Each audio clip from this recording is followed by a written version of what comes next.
For the PM feed, our starter is just looking really great. It's rising the dough well, the flour and water that we're putting in there. It's looking great. Very bubbly. Gonna stir this up really well. It smells like sourdough now. Really good, strong sourdough smell. Going to tear my scale and get a new jar just because it's clean and ready. I'm going to add 25 grams of starter.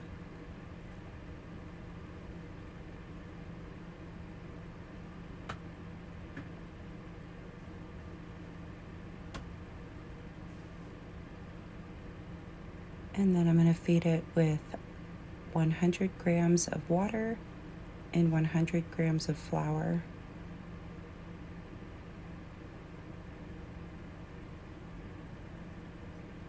And mix that up really well.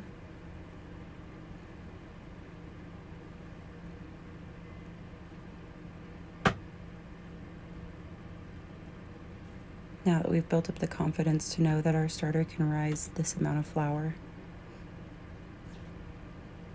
it should look really great in the morning, and then we'll see about baking with it tomorrow. If it passes a float test in the morning, we'll bake with it. If it does not, I will feed it, and we can check it in 8 hours and make dough out of it then. It's all a test process.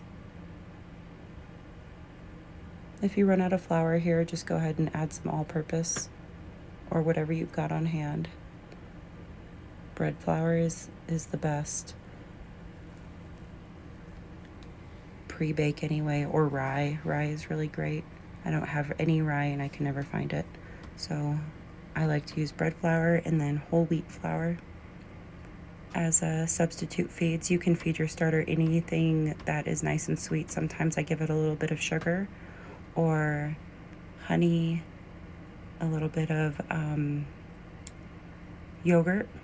Plain Greek yogurt is great in addition to the feed, and that makes a really happy starter. All right, it's all mixed up. It looks great. We're going to recover it. You can put the rubber band or marker on the side of it to check the rise, and we will see tomorrow in 12 hours how it looks and try to bake with it. Have a great night.